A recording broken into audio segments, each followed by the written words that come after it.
एक समय की बात है। पूरी नगरी में माधव नाम के एक गरीब ब्राह्मण रहते थे। उनके पास धन दौलत भले ही न थी, पर दिल में श्रद्धा और संतोष का खजाना था। उनकी पत्नी सुमित्रा अत्यंत सरल और भक्तिभाव से भरी हुई थीं, और उनकी एक नन्ही सी प्यारी बेटी थी, सुंदरी।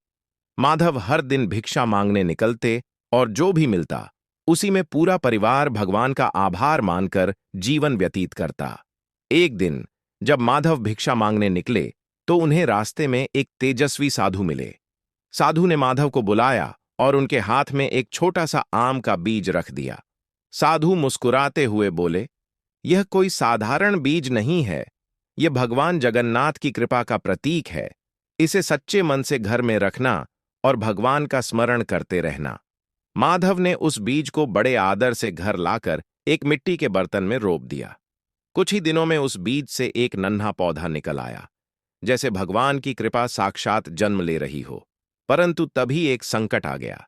नन्ही सुंदरी अचानक बहुत बीमार पड़ गई। कई वैद्य आए, जड़ी बूटियां दी गईं, दवाएं दी गईं, पर कोई असर नहीं हुआ। मां सुमित्रा की आंखें आंसुओं से भर गईं और माधव का हृदय टूटने लगा। तभी माधव ने एक गहरी आस्था के साथ वह जगन्नाथ कृपा वाले आम के बीज का पौधा अपनी बेटी के सिर पर रखा और बोले, हे प्रभु जगन्नाथ, ये बीज तो आपकी कृपा है, कृपा करो मेरी बेटी पर। और जैसे चमत्कार हुआ, कुछ ही क्षणों में सुंदरी की सांसें तेज होने लगीं। चेहरा खिला, आंखें खुलीं और वो मुस्कुराकर उठ बैठी। मां सुमित्रा खुशी से रो पड़ी और माधव ने हाथ जोड़कर प्रभु को धन्यवाद दिया। यह चमत्कार पूरे गांव में फैल गया। लोगों ने जाना कि यह केवल एक बीज नहीं था, यह भगवान जगन्नाथ की अपार कृपा का प्रतीक था।